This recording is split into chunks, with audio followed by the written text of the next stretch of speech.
Otro nivel. Bueno amigos, vamos a comenzar hoy un programa especial. Mañana es 4 de febrero, se cumplen 30 años de ese acontecimiento y precisamente nosotros tenemos un espacio que hemos titulado A 30 años del 4F, el chavismo quedó para quedarse, el chavismo llegó para quedarse. Bueno, aquí están con nosotros, perdón, un momentico, Aqua Prados, se me había olvidado. Disculpen solamente esto para que no haya interferencias en las próximas pautas de publicidad. Aqua Prados es tan limpia y pura como un cristal. Es una maravilla. Yo les recomiendo a ustedes el servicio de embotellamiento de agua. Ellos no tienen pérdida. Están allí en el Centro Comercial Galerías de Prados del Este. Permiso. Y si quieren conversar con ellos, 0414-391-3637, Aqua Prados, tan limpia y pura como un cristal. Muy bien. Retomando entonces, aquí estamos rodeados de amigos, aquí está Neomar, aquí está Víctor y aquí está Miguel. Miguel Fontán, Víctor Maldonado, Neomar Hernández. ¿Cómo están muchachos? Bienvenidos, gracias por aceptar esta invitación. No, gracias a ti, Mingo. Gracias a ti y además por permitirme compartir en un panel como este. Fíjate, Erika me estaba sugiriendo que este no es un debate, sino que quisiéramos mantener con ustedes una tertulia, es decir, no vamos a presionarlos con el tiempo. Sin embargo, yo quisiera dar ustedes son duchos en el manejo del micrófono también, y en los tiempos de los espacios radiales, radiofónicos. Entonces vamos a tener una conversación entre amigos sobre esto, sobre este planteamiento que hace el equipo de producción hoy en el programa. Sí me gustaría darles unos 3 minutos a cada uno para sus ideas preliminares y ponerle un poco de sazón a este caldo de hoy. Yo ayer estuve revisando en mi archivo y conseguí el diario El Nacional, que fue el primero que circuló después del 4 de febrero, tiene fecha 8 de febrero. Y destacan, sobre todo que interesante que me haya tropezado y que me haya topado con El Nacional.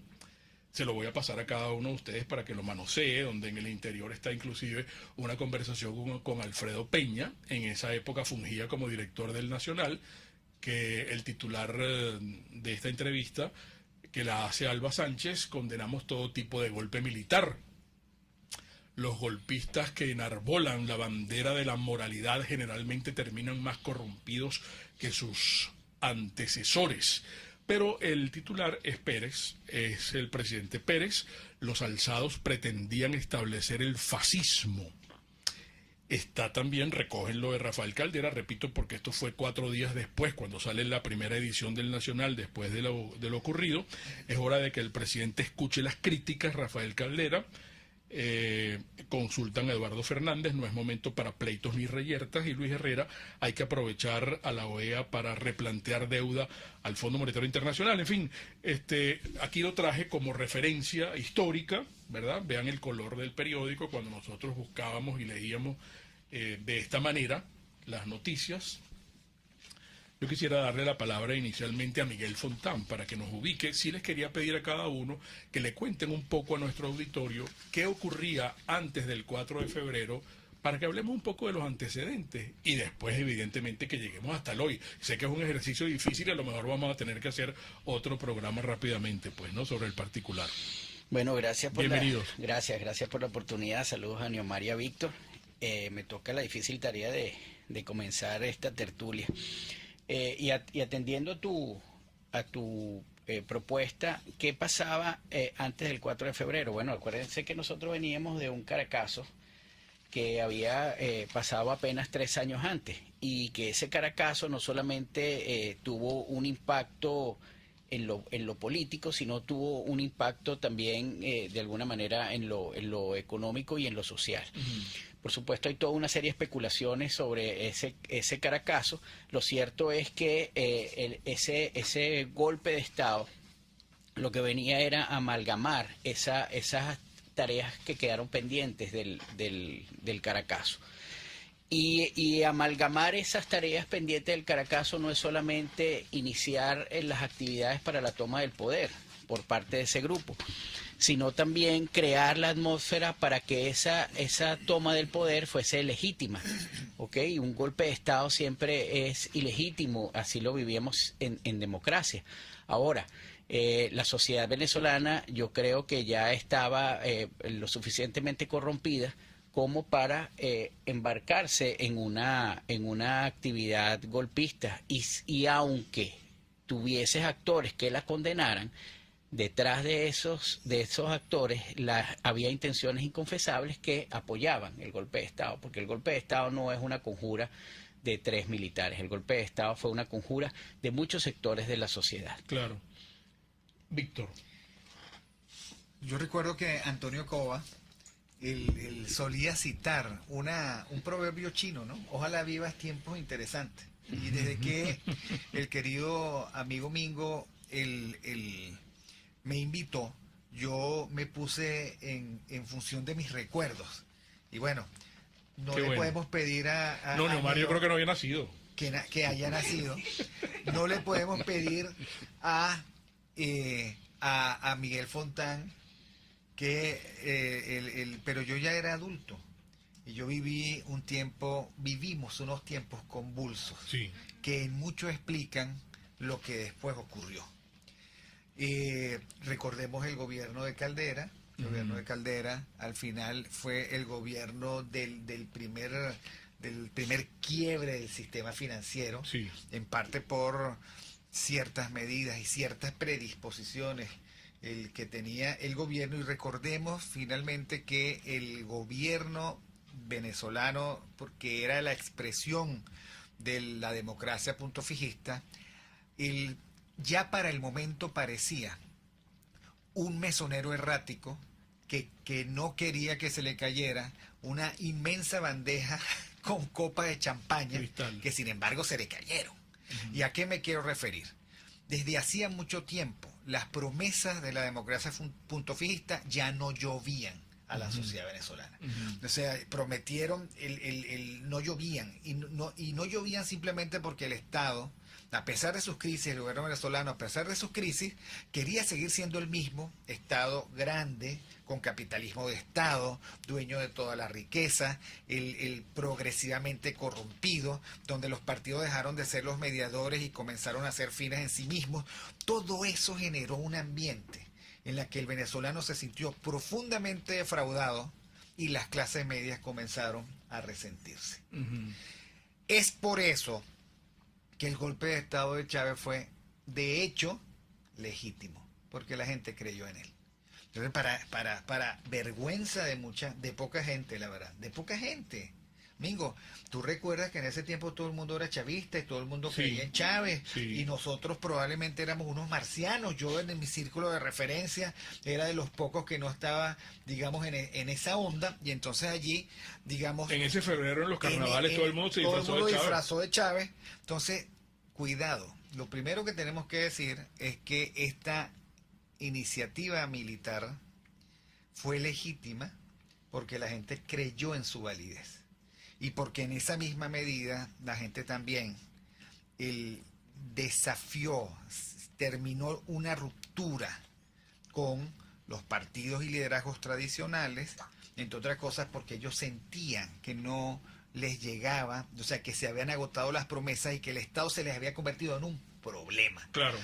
Yo una vez, y ya con esto termino, simplemente para poner en el ambiente, estoy yo dando clase a la Universidad Católica, estoy dando clase a enfermeras y a médicos, y llega una enfermera que creo que vivía en Caricó y decía, mi papá votó por Chávez porque fue tal su desencanto cuando él sintió que le quitaron las prestaciones sociales, el que inmediatamente, digamos, él buscó una alternativa, porque, a ver, la democracia, cuyas últimas intentonas fueron tecnocráticas, terminaron siendo burocráticas y autoritarias, y dejaron de entender en dónde estaba, digamos, el corazón, la dura madre de la relación, que uno podría decir, claro que había que quitar eso, Pero es que lo que pasa es que la gente se sintió confiscada y empezó inmediatamente a buscar para todos lados dónde estaba ese agente oportunista que les iba a volver a replantear las relaciones con ellos y le iban a dar todo lo que estos, entre comillas, les estaban quitando. Esos eran los tiempos interesantes, que había que vivir para intentar entender aquello que pasó, no justificarlo, para entender en todo caso la trama que allí se planteó y por qué el venezolano volteó la cara hacia a ese espectro que de repente salió del llano, una especie de caudillo irredento, el arquetipo de lo peor del militarismo, y sin embargo el venezolano se fue y se abrazó con él. Neomar. Bueno, yo se había nacido, Mingo. Pero tenía, gracias. 3 años. Gracias por invitarme y saludos a Miguel y a Víctor y a Erika también.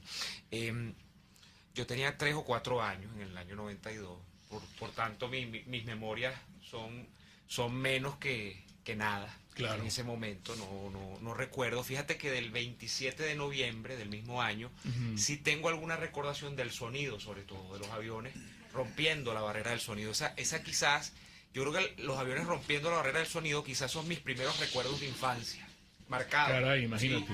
¿Sí? Y mi mamá me cuenta que yo le preguntaba, ¿Qué era eso? ¿Qué era eso? Igual que ver en la televisión la guerra del Golfo. Claro. Entonces las lucecitas, pues que uno ve porque son las imágenes de visión nocturna de los bombardeos.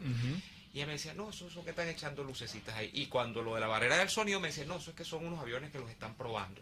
Claro, esa cosa de la niñez engañada. Pero el caso es que el 4 de febrero es la decantación de una sucesión de conspiraciones que habían arrancado con la propia democracia venezolana, con esa democracia partidizada que arranca en el año 59 y que desde el mismo año 59 va a tener expresiones de conspiración militar, pero permanente. Eso nunca acabó, por tanto el control o la sujeción de los militares al mundo civil fue una ilusión en Venezuela, como fueron una ilusión muchas cosas, como por ejemplo fue una ilusión que Venezuela era un país desarrollado, como por ejemplo fue una ilusión que Venezuela tenía una democracia plena, tenía una democracia, pero una democracia mal funcional, y en ese sentido, cuando tú abordas el 4 de febrero descontextualizado de lo que es el antecedente, y el antecedente son conspiraciones en el gobierno de Lucinchi, recuerden la noche de los tanques, el antecedente son... Yo tengo conocimiento de un golpe de Estado que se pensaba ejecutar en el gobierno de Luis Herrera en los próceres, en el desfile militar. Creo que era no sé qué desfile militar, pero un desfile militar durante el gobierno de Luis Herrera. Y antes de eso, probablemente muchas más conspiraciones. Claro. Bueno, de ahí está el libro hasta incluso de Taís, ¿no? De Taís Peñalver, que dice la conspiración de los 12 golpes, porque hay muchos golpes que anteceden. Lo que pasa es que no terminan ejecutándose porque, bueno, nuestros militares no es que ahora. Nuestros militares siempre han tenido el tema de ser muy guapos a la hora de conspirar, pero muy precarios a la hora de ejecutar, ¿no? Entonces, eso había pasado. Y ese 4 de febrero, uno lo mira en la distancia y uno dice 30 años, 20 años no es nada, decía Gardel, y uno dice, no, ¿cómo ha corrido agua después de los 30 años? Tú revisas, por ejemplo, los planteamientos de ese día, que eran unos planteamientos de mampuesto, era una excusa, y entonces te vas a conseguir allí el Padre, el Hijo y el Espíritu Santo. Simón Rodríguez, Simón Bolívar, Ezequiel Zamora, un pasticho. En el manifiesto. Sí. La manifestación de intenciones, de que, bueno, no, ¿por qué? Porque estamos inspirados, imbricados por el espíritu de Bolívar, por el espíritu de Ezequiel Zamora y por el espíritu de Simón Rodríguez, y ahí está el cuento de la Santísima Trinidad, y una cosa que ya de suyo no tenía nada que ver. O sea, lo que era una vieja aspiración de sectores militares que... mira, en el fondo no tenían en aquel momento nada que ver, aunque bueno, sí, Chávez había sido la ficha que había empleado el hermano para infiltrar, digamos, la academia desde el punto de vista de la izquierda, pero la idea macro de esos militares, si es que la había, es que ellos tenían que mandar porque ellos eran más eficientes que nadie, porque supuestamente los militares iban a acabar, como si tú le pasases un borrador con todo lo malo que existía en Venezuela en ese momento. Y para eso entonces se empleó cualquier tipo de argumentaciones como esta de la Santísima Trinidad y por supuesto aprovechando una coyuntura donde Pérez tenía los puntos bien bajos, donde ya esa democracia que dice Víctor que te estaba cojeando evidentemente estaba renqueando y en eso aparece Chávez y lo suyo. Y a propósito una anécdota porque no me voy a encadenar, eso del carnaval. hay una foto mía yo no sé si es del mismo 92 o del 93, con un uniforme militar. Mis padres, que jamás creyeron en la izquierda, pero tampoco creían en Ade y Copey, eran más bien independientes. Pero yo creo que eso es el reflejo de que la sociedad venezolana, yo te digo, en aquellos años trivializó aquello, lo banalizó. Sí. O sea, y realmente el hastío al que estaba expuesta en ese momento la llevó incluso a idealizar a estos militares. Te digo, una foto donde, bueno, no tenía yo una boina ni nada de eso, sino un uniforme militar, coincidencialmente por los años o los meses o posteriores a los que se produce el golpe. O sea, yo me imagino que eso fue, porque yo no tengo capacidad de generalizar, pero yo me imagino que eso fue lo que ocurrió, lo que permeó dentro de la sociedad venezolana. Sí, no, en esos carnavales, en el Country Club Prados del Este y en el Guarataro y el 23 de enero y Petare y Katia, el disfraz era Chávez.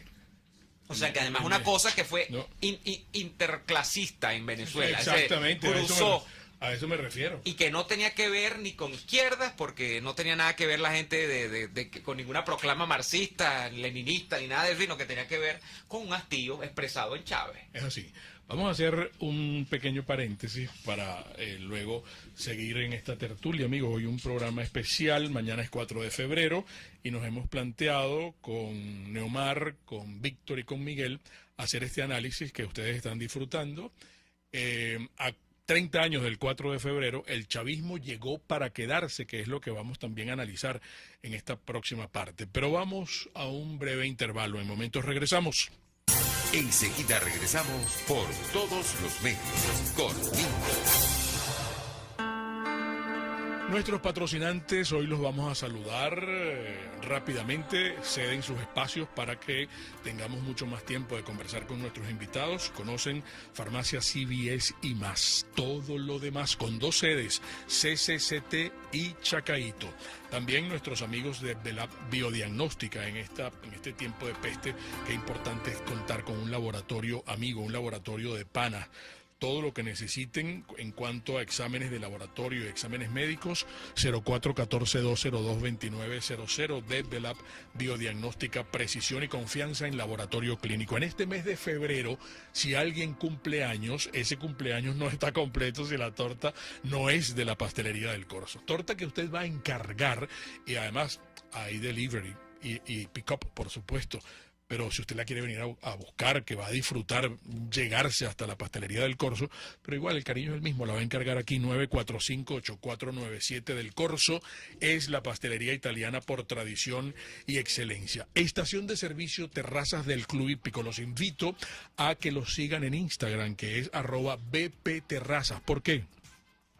Porque todos los días en la historia colocan cuál va a ser la dinámica del servicio de atención a ustedes con respecto a la gasolina. Y ellos siempre tienen un mensaje institucional para nosotros. El de hoy puede ser: utiliza la luz de cruce. Cuando estés manejando, utiliza la luz. Antes la gente sacaba la mano porque iba a cruzar. No, pero por favor, hemos avanzado. Utiliza la luz de cruce a la derecha o a la izquierda. Estación de servicio Terrazas del Club Hípico, calidad y servicio de primera clase. Puedes seguirnos en nuestras redes sociales. En Twitter, @RCR750, la radio que se ve. Un lugar de encuentro para el talento venezolano, dentro y fuera de nuestro país. Continuamos por los medios con Mingo.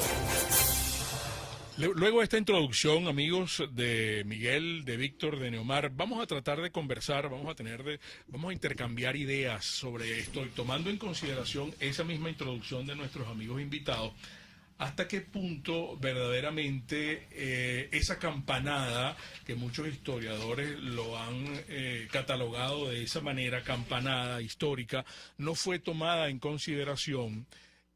No se le subestimó por parte, por ejemplo, de un personaje como el propio Carlos Andrés Pérez, porque Pérez fue un hombre fuerte cuando Rómulo Betancourt, hablemos del porteñazo, hablemos incluso de la imagen que tenía Carlos Andrés Pérez cuando deciden que era el candidato de Acción Democrática, estoy hablando de Pérez 1, pues, ¿no? Y yo trabajé en Corpa, publicidad, donde se hizo la campaña de Carlos Andrés Pérez. y había que lavarle esa imagen de policía que se decía se tenía en aquel entonces. Cuando a Pérez a lo mejor varias veces le dijeron, mira, están conspirando, viene por ahí un golpe. No, yo tengo todo controlado, a lo mejor respondía Pérez por ese currículum que tuvo Carlos Andrés Pérez cuando Rómulo Betancourt y otros alzamientos, pues, ¿no? ¿Hasta qué punto eso pudiera ser verdad? Lo que quisiera en este lapso, en este tiempo, en este periodo del programa, es que ustedes analizaran a dos personajes encajados en la historia, que son Carlos Andrés Pérez y que son Chávez, porque quiero que lleguemos incluso al hoy, a menos que tengamos el compromiso de hacer otros dos programas más, pues, ¿no? Bueno, yo no dejaría por fuera también a la sociedad como un actor importante, porque es al final quien le da la legitimidad a todo lo que ocurrió después. Y yo quería hacer mi intervención con respecto a dos cosas que tanto Neomar como Víctor dijeron. Una era el desencanto de esa sociedad, que por supuesto ya las promesas, como bien decía Víctor, ya no le llegaban, ya no le eran satisfechas. La propia promesa ya era una insatisfacción democrática, la propia promesa, ni siquiera se esperaba ya a que fuese incumplida. Y esa sociedad fue la culpable de un engendro como el que ocurrió después, porque esa sociedad siempre vio la política como algo bastante oscuro y bastante sucio, pero además fue tolerante frente a ese político que cada vez se degradaba más y cada vez entraba en más actos de corrupción. Y eso no es nuevo. Cuando uno lee las memorias de esos actores políticos, por ejemplo, uno lee las memorias de Tejera París, del doctor Tejera París, más específicamente en el libro Venezuela en el Dios de los Borrachos, ya él en el 46 cuenta una anécdota que estando él de director, creo que de administración del Ministerio de Agricultura, cuando iba entrando a su oficina tenía varias personas que lo saludaban. Entonces cuando él entró a la oficina preguntó, ¿quiénes son esos? Esos son los que están sin escritorio, es decir, los que cobraban sin trabajar. Él dice en ese momento que fue un error darles escritorio, porque al darles escritorio a esa incompetencia, le das un estatus de... No solo eso, empezaste a aumentar los problemas y la ineficiencia de la burocracia, que es un poco también lo que decía Víctor. Entonces, imagínate, estamos en el 46. Todo lo que arrastra esa sociedad venezolana que no supo depurarse en lo político para poder pensar una política distinta. Entonces, por supuesto, si tú piensas en lo político y en que la política es sucia, no vas a tener más que bandidos allí. Claro. Entonces, claro, cuando llega Chávez es ese redentor de mis males que nunca pude procesar yo, que nunca me paré a ver qué tanta culpabilidad tenía yo en ese funcionamiento de la política, y lo que quería era el vengador, como mencionaba Víctor. Y por supuesto, está la contraparte de un Pérez, quizás soberbio en su manejo de lo político, porque bueno, calle tenía. Sí. Y ciertamente todos los actores cuando hablan del golpe siempre termina pasando la imagen de un Pérez que subestimaba no solamente a los conspiradores, porque y Neomar lo mencionó en el libro de Thaís, ella comenta que se conspiraba abiertamente. O sea, llegó un punto en que se conspiraba abiertamente. Y eso nunca se detuvo, se subestimó. Y además de eso, después del golpe, le llegó información a Pérez de quienes estaban involucrados y él los dejó en el cargo. Entonces, ahí hubo una mezcla de una sociedad que no pudo depurarse, que es culpable de ese engendro, y un sistema político que no supo entender cuál era el momento histórico y cuál era el compromiso con ese momento histórico que tenía que tener. Pero esa sociedad, para ambos también, ¿tenía libertad de hacerlo? ¿O eran los partidos políticos los que tenían el control total y la sociedad estaba, amén? Los que decidían la situación del país eran los partidos políticos. ¿Qué hacía la sociedad que tú criticas? La sociedad fue tolerante frente a la corrupción. La sociedad dejó que esos corruptos en la política permearan dentro de ella. La sociedad fue muy alcahuete con esos políticos. Ciertamente la mediación política llegó a transformar la acción política y la secuestró. Pero fue la sociedad que fue permisiva ante ello. O sea, un partido político no llegaba a decidir las cosas porque tenías una sociedad que estaba cuestionando lo que estaba pendiente, que estaba en desacuerdo con el poder, ¿no? Si hay preguntas de nuestro auditorio para nuestros invitados, Erika, tú nos los vas pasando también para que no se queden cabos sueltos y podamos satisfacer las inquietudes. Neomar, Víctor, esto que plantea Miguel. Mira, volvamos al origen. La sociedad, la democracia de punto fijo ya no estaba dando resultados. Okay. El primer y principal error es que ellos, a pesar de la COPRE y todo eso, no cambiaron la esencia de un Estado patrimonialista, intervencionista, prepotente, que se valía, corrupto, que se valía de los partidos políticos como grandes intermediadores. ¿Qué empezó a ver la gente? Que las cosas no le funcionaban. Ese es el marco. O sea, la incapacidad de un sistema de reformarse de verdad para dar respuesta, y cuando lo hace ya es demasiado tarde. La incapacidad de Pérez de hacer buena comunicación política. Pérez llegó un momento en el que no es que no tuviera razón, la tenía, pero no la sabía comunicar. Y a la distancia uno puede ver cómo sus ministros sabían menos de eso, eran unos técnicos. Entonces, unos técnicos que no estaban dispuestos a discutir y que no estaban dispuestos a hacer la pedagogía política que era necesaria para convencer a los ciudadanos. O sea, los ciudadanos estaban entre unos partidos políticos que se habían jurado entre ellos la muerte. El gran proyecto de Luis Herrera era acabar con los adecos. Vamos a estar claros, yo lo viví. Ok, el gran proyecto de los adecos era hacer una oposición, pero brutal, contra todos los gobiernos alternativos. El ciudadano allí, las crisis financieras, la crisis de endeudamiento, ustedes son unos corruptos, a mí no me llega. ¿Dónde están los reales? ¿Dónde están los reales? Yo viví en un país que tampoco tenía agua, que era de escasez, que no se conseguía leche. O sea, esto que ahora vivimos exacerbado también era parte de esa cotidianidad. Un país en el que ya no había la posibilidad de renovar tu cualidad de clase media, donde se hacía difícil estudiar, donde las universidades ya estaban en crisis. O sea, eso hay que decirlo. Claro. Pero no se dieron cuenta, por otra parte, de algo que hay que rescatar, todas las cosas que ha dicho Miguel Fontán. Además había, y esa no la vieron, había una especie de gran campaña por goteo de la izquierda venezolana para decir todo esto es una desgracia, que terminó en eso de los 40 años perdidos. O sea, hubo mucha confusión. A mí me ha tocado, por ejemplo, muchas veces decir, epa, eso no es verdad, calculemos, echemos lápiz. ¿Cuánto cuestan 11.000 kilómetros de carretera? ¿Cuánto cuesta fundar ciudades nuevas como se fundaron? Pero la gente al final sintió, porque al final de la política son sensaciones, sintió que todo eso ya no le valía la pena. Y por otra parte es verdad lo que dice Neomar, o sea, fue siempre una sociedad débil y una institucionalidad débil, donde hacían como si tutelaban a los militares, pero los militares tenían demasiada capacidad de disposición. Eran los presidentes los que tenían que ir a Fuerte Tiuna a jugar dominó con los militares como para calmarlos. Me refiero al caso de Caldera, que se ufanaba, no, yo juego dominó con ellos en Fuerte Tiuna.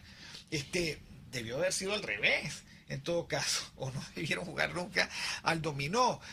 Y además, a estas alturas del partido, con un sistema de inteligencia frágil, precario, es verdad. Mira, Miguel, todo el mundo sabía que el golpe de Chávez venía. Y todo el mundo sabía, por ejemplo, que Monseñor Moronta era uno de los conspiradores. O sea, era así. Yo no sé si Moronta ahora lo reconoce o no, ese no es el tema. ¿Ok? Pero yo llegué a ver los documentos del más atrás de la proclama, que era una especie de comité de salud pública, que estos locos habían organizado para sacar todo esa de la trama. Lo de la isla del burro era verdad. Entonces, cuando tú ves, digamos, los que debían discernir estaban, digamos, buscando una alternativa tremenda a esto. Pero entonces, fíjate, me lleva no sé si es simplista el planteamiento que voy a hacer para Neomar y para ustedes también. Pudiésemos concluir que la política y los partidos políticos antes de Chávez estaban deteriorados por la corrupción y por su... Ya no le servían a la gente. Entonces hay una élite que le da un golpe a esos partidos y coloca a Chávez, y sin saber que Chávez tenía en sus entrañas y su proyecto era una corporación criminal que es la que hoy malgobierna el país. ¿Eso pudiera ser así de alguna manera? Sí, lo que pasa es que, claro, cuando uno ve las cosas 30 años después es más fácil verlas. ¿Cómo verlas en aquel momento? Chávez era un tipo... ¿Cuántos años tenía Chávez en el año 92? Bueno, era comandante. ¿Qué? 30 y algo, 20, 30 comenzando. Nació en el 54. Exacto. Entonces estamos hablando de un hombre que tenía 30 y pico de años, Sí. casi los 40. Y ese fue el error, la subestimación. Yo tiendo a pensar, Miguel, Víctor y Mingo y Erika, que el año 92 y Pérez pagan algo que ineludiblemente iba a ocurrir. Con esto que he dicho de los golpes y las conspiraciones, estaba cantado que la democracia venezolana tenía fecha de caducidad. Y tenía fecha de caducidad por una cosa que parece paradójica, que es que había llegado a un grado de realizaciones que no era nada despreciable, pero que ese grado de realizaciones además no era suficiente. El grado de realizaciones de la democracia venezolana se corresponde casi que exactamente con los programas o los planteamientos que tenía COPEI, que tenía AD, y bueno, yo no sé los demás partidos porque realmente no lo he investigado mucho, pero el programa de AD se cumplió. El programa de AD era, al final de cuentas, hacer permear la renta petrolera en la sociedad venezolana. Era realizar reformas educativas donde, bueno, hubiese, así como una casa de partido en cada estado del país, en cada pueblo del país, colegios públicos en cada estado del país, tal, y eso se empieza a cumplir, el tema de la vialidad, eso se cumple de alguna manera en el periodo. Okay. Lo que ocurre es que esa democracia y esos partidos se quedan también acéfalos de programa, no hay más. Y es que lo que correspondía es algo que Pérez trata de hacer. Que bueno, ahora lo que viene es la reforma administrativa, la descentralización, ese tema queda truncado. O sea, el gran drama de la sociedad venezolana es haber truncado el proceso de descentralización, en principio porque Chávez también gana luego las elecciones en el año 98.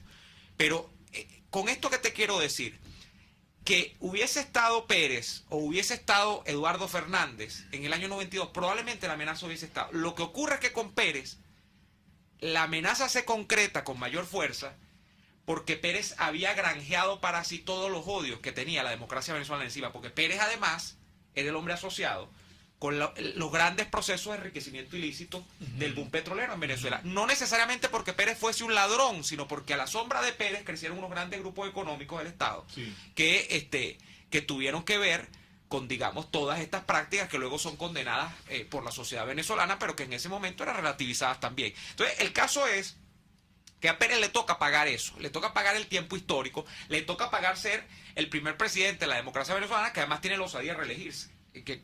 Un empecinamiento que nunca dejó Pérez del primer día que salió del poder, como no lo dejó Caldera tampoco.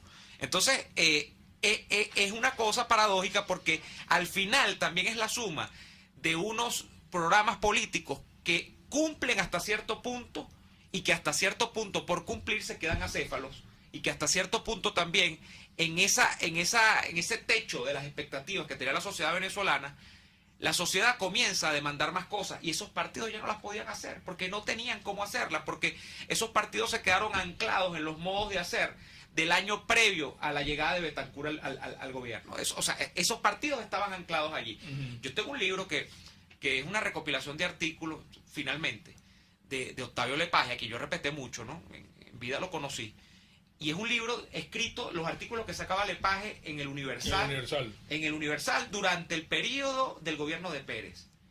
Y Lepage, leer a Lepage era como leer a un tipo de la izquierda. Porque tú leías al tipo, yo recuerdo claramente el título de un artículo que era AD no se siente partido de gobierno. Porque Pérez había llegado a constituir un gobierno donde los adecos lo que decían era, nosotros queremos que las cosas sigan como estaban. Nosotros venimos del gobierno más adeco, el gobierno más patrimonialista, el gobierno más paternalista que había tenido Venezuela, que en ese momento era Jaime Lucinchi. Y además, bueno, Octavio había sido el candidato del lucinchismo en contra de Pérez en las internas previo a la elección del 88, donde Pérez lo barrió. Y lo que reclamaba Acción Democrática era volver al pasado, era Eso que está haciendo Pérez, que además tampoco es que Pérez Pérez no hizo las reformas económicas de Pinochet ni siquiera, o sea, Pérez trató de hacer unas reformas económicas, algunas las hizo, pero muchas quedaron pasmadas, De hecho, esa es la crítica de Miguel Rodríguez. Sí. Miguel Rodríguez dice, ¿cómo van a venir a mí a hablarme del golpe o del Caracazo como consecuencias de, si el programa de implementación económica nunca se dio? Bueno, el caso es que Lepage decía, queremos ser partido de gobierno, y ser partido de gobierno es enchúfanos. No nos quiten los privilegios partidocráticos que hemos construido.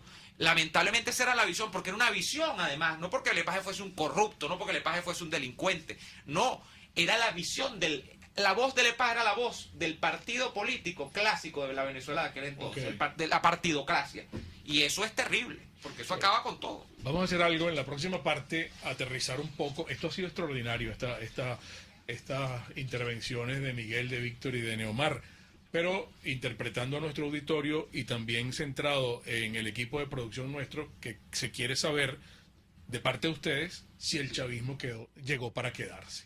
Pero eso en momento, porque vamos a máster. Un espacio para formar la nueva opinión pública venezolana por todos los medios, conmigo.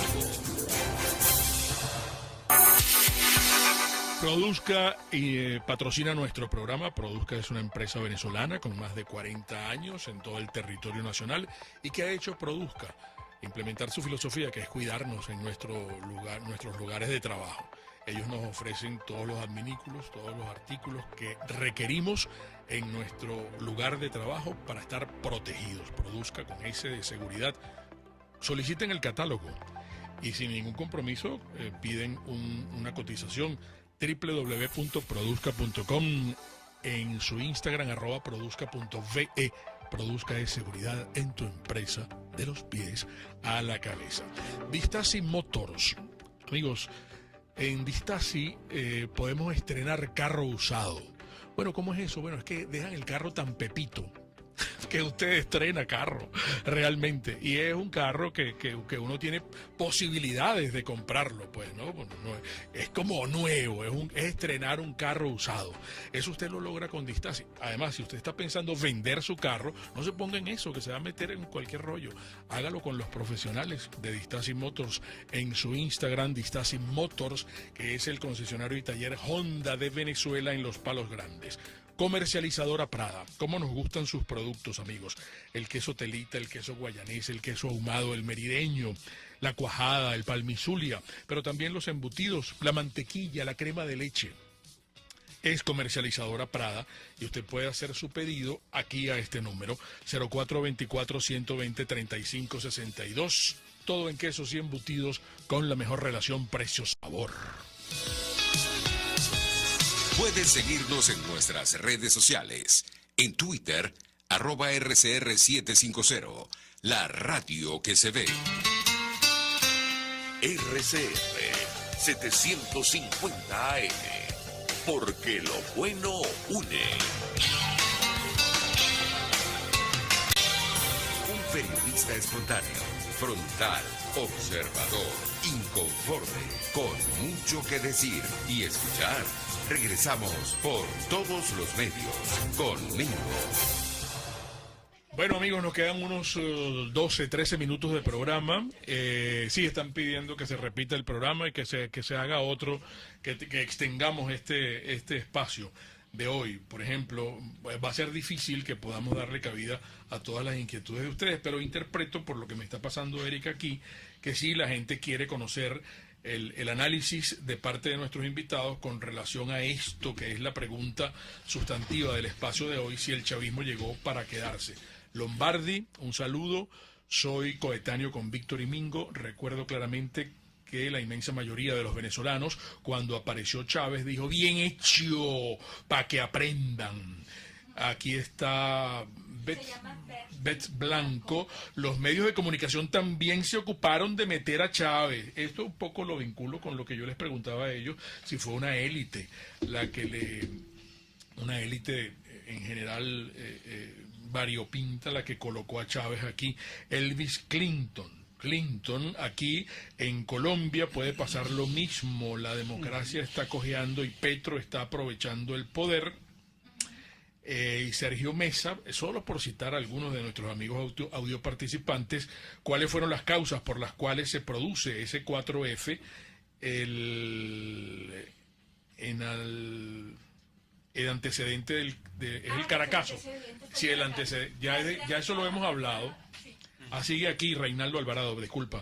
Reinaldo pregunta si la sociedad era intolerante a la corrupción política, cómo se afirma que su mayor exigencia era la búsqueda de un vengador, en este caso Chávez, contra esa situación. De esos polvos, 4F, vienen estos barros comunistas, le preguntan a los tres. Brujo Leloa. El adequismo es el primer estadio del virus chavista. Juan Santos, pasamos del puntofijismo al chavismo y del chavismo a la bancarrota. Bueno, ordenen sus ideas porque son muchos los comentarios. Vamos a comprometerlos a que hagamos una segunda parte por lo menos, pues, ¿no? Porque mañana es 4 de febrero. Hoy un especial, amigo, con Miguel Fontán, Víctor Maldonado y Neomar Hernández.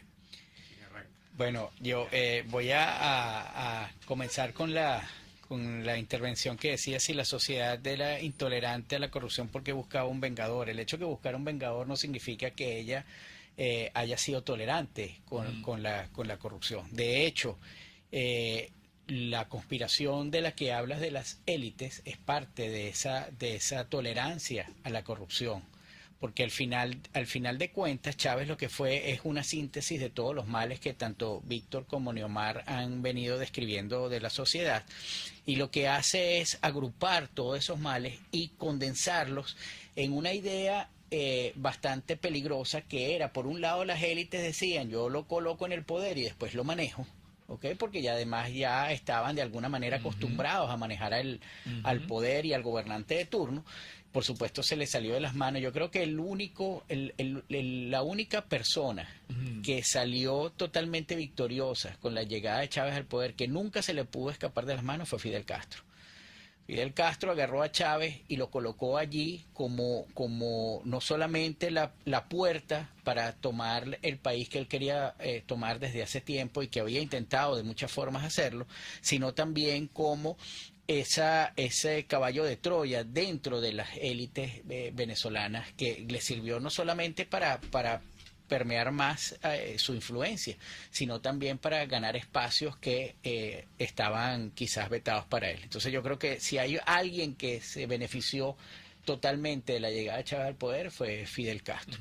Y después tenías una sociedad que precisamente por no poder asimilar el monstruo que había creado con los partidos políticos, porque sí, el espacio que le dejó la sociedad de decisión a los partidos políticos después lo cobró, como decía Víctor, en que las demandas democráticas que eran normales ya no podían satisfacerse. Y como mencionaba Neomar, las nuevas demandas, porque hay un término que tiene la profesora Graciela Soriano que se llama desarrollo discrónico, que da cuenta en Venezuela de que en algunas cosas nos desarrollamos mucho, mientras que en otras estábamos muy atrasados. Claro. Por supuesto, esa conjunción nos llevaba a pedir demandas, por un lado, que debían satisfacerse, pero que no tenías el aparato institucional ni la reflexión política adecuada para satisfacerla. Entonces terminaste en un populismo, un clientelismo que venía de años atrás.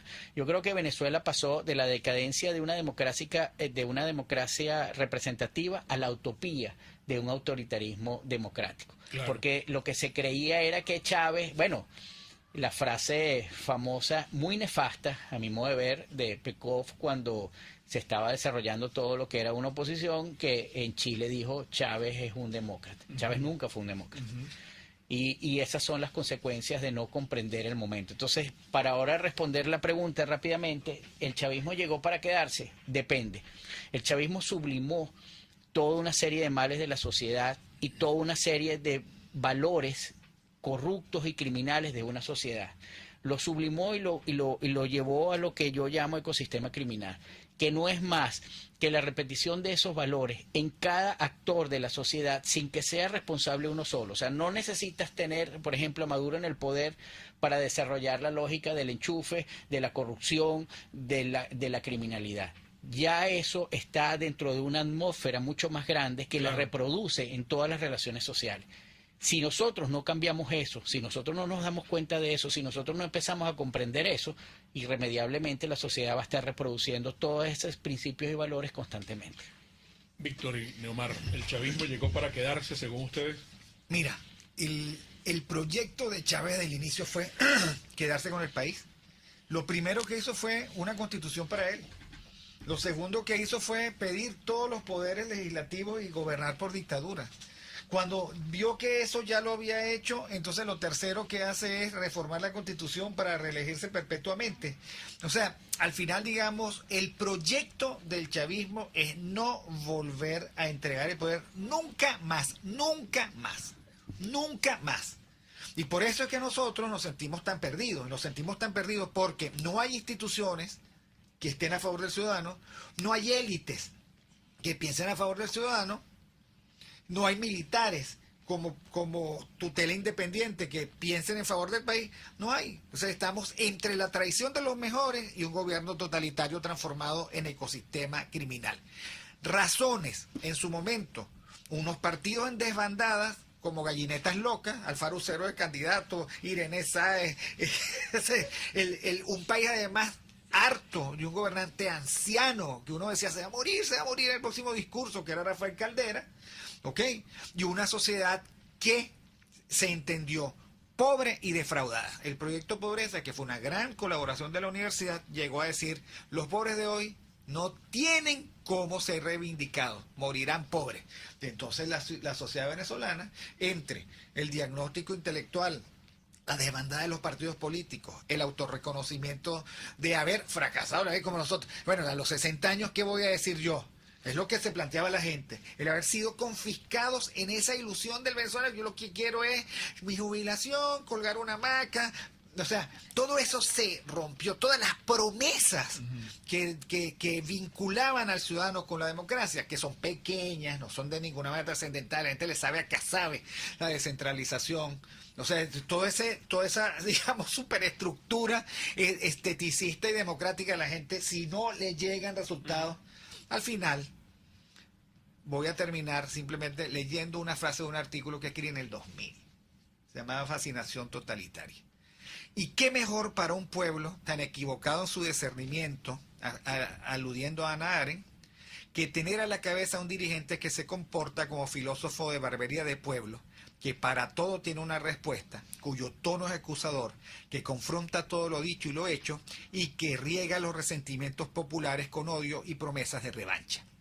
¿Qué mejor para un pueblo que se siente postergado al evidenciarse un severo empobrecimiento que convocarlos a gobernar a la sombra de la trivialidad de una nueva religión que sustituye dioses y sacerdotes por otros que prometen becerros de oro bañados en la sangre de la oligarquía corrupta de los últimos 40 años? Ese era el espíritu.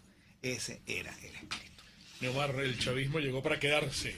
Fíjate que hay un elemento que a mí me parece muy interesante, que tiene que ver con el desvanecimiento de Hugo Chávez como figura dentro del chavismo, porque al final de cuentas, el 4 de febrero, que en realidad no fue así, o sea, en realidad Hugo Chávez no protagoniza el 4 de febrero desde el punto de vista militar, porque cuando tú abordas el análisis de lo que se hace en todo el país ese día, quizá el hombre más exitoso en la actividad golpista es Francisco Arias Cárdenas, y Hugo Chávez es un fracasado desde ese momento. Es un fracasado en cuanto a conseguir el objetivo que era tomar Miraflores. Es un fracasado en cuanto se entrega además arrinconado, en cuanto se entrega venido a menos allí en lo que hoy es el famoso cuartel de la montaña. Pero esa es la fecha de Hugo Chávez y ese es el bautizo en sociedad de Hugo Chávez. Y Hugo Chávez ese día se convierte en mito. Entonces de ahí sale incluso un análisis que han repetido varios opositores en este país, que es, bueno, no se puede negar que Hugo Chávez incluso es el único tipo que ha reconocido que le salió algo mal en la política en algún momento. Porque todos los demás dicen que todo le sale bien, o escurren el bulto, o se callan, o se van del país. No, Chávez reconoció por lo menos. Bueno, eso marca el bautizo de Chávez. Y eso ocurre en términos de que Chávez va a permear ese movimiento criminal, delincuencial, con todas las taras de la izquierda, lo que usted quiera. Pero va a ser un movimiento para Chávez. No va a haber herederos en el chavismo. Nicolás Maduro es un heredero de Mampuesto, designado por Chávez, bueno, ante lo que no puede escaparse ningún ser humano, que es que se va a morir. ¿Qué ocurre? que a mí me parece fascinante, interesantísimo, el proceso de desvanecimiento que ha tenido Chávez como figura dentro del chavismo. 30 años se cumplen mañana, el 4 de febrero, y en 30 años ya se desvaneció Chávez. Yo no veo a Chávez en el chavismo ya. Maduro ha sido un tipo absolutamente impredecible en cuanto ha logrado desmontar, no el chavismo como idea, yo no voy a decir que existe madurismo, no existe chavismo, no, sino que ya el discurso, las retahílas de cosas que decía Chávez y que blandían los alamecates de Chávez en los primeros años, ya no aparecen. De hecho, la famosa reivindicación, digamos, pueblo versus estatus, o la famosa reivindicación pobres versus ricos, que hacía Chávez como emulando a Zamora, mal emulando a Zamora, que no tiene nada que ver el proceso de la guerra federal con esto, va a desaparecer. ¿Cuál es el discurso del chavismo hoy día? El discurso del chavismo hoy día es que ser rico no es tan malo. De hecho, no seas pendejo y enchúfate, porque si te enchufas es mejor. Hay hasta una estética que a mí me encanta analizar de los nuevos chavistas bien peinaditos, con las camionetas, montando bodegones, cuadrándose en torno a lo que parece más bien un esquema putinesco ruso, que esa cosa pata en el suelo que quiso montar Chávez. Y eso es obra de Maduro. O sea, Maduro ha desvanecido eso que era la idea chavista, que era una especie de idea peronista, podríamos decirlo de algún modo, donde había una reivindicación muy romántica. Además, mira, con una oportunidad formidable de convertirse en un mito por los siglos de los siglos, que es que el tipo se muere joven y se muere en el poder. Entonces, siempre cuando hay un ídolo que se muere en funciones, él es Evita. Tú vas pero tú vas a tener la cosa, oye, si ese hombre estuviese mandando, ¿qué hubiese pasado? No, ese hombre hubiese mandado hasta los 100 años y tal. Siempre está ese tema del héroe que no termina de realizarse porque la muerte lo sorprende. Bueno, Maduro ha construido otra cosa. Lo que me lleva a tratar de responder la pregunta de si el chavismo se perpetúa o no.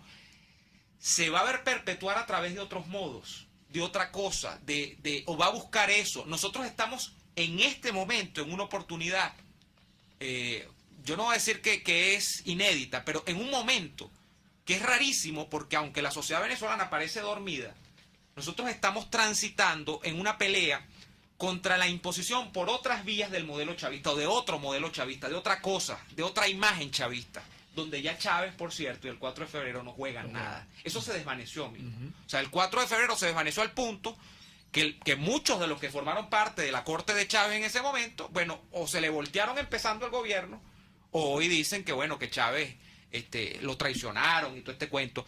Y hay varios que incluso han tenido que pagar el precio de ser los ejecutores de la tiranía, como Rodríguez Torres, que fue uno de los asesinos del 4 de febrero y está preso por el régimen hoy día, ¿no? Pagando más o menos lo mismo que lo ayudó a construir.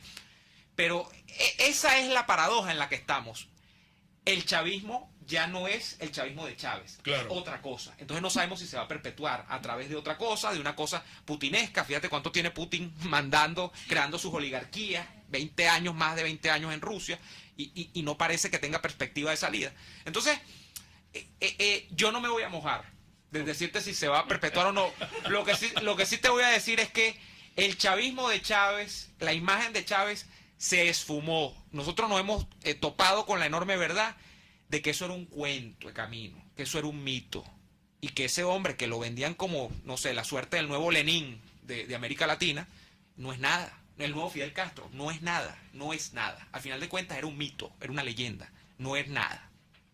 Nosotros, a propósito de los más recientes invitados que hemos tenido en lo que va de este año, le dimos título a algunos lapsos desde que Chávez llega al poder, y esto puede ser tema para una próxima tertulia con ustedes. En el inicio de Chávez siento que pasamos de la democracia popular a la democracia populista.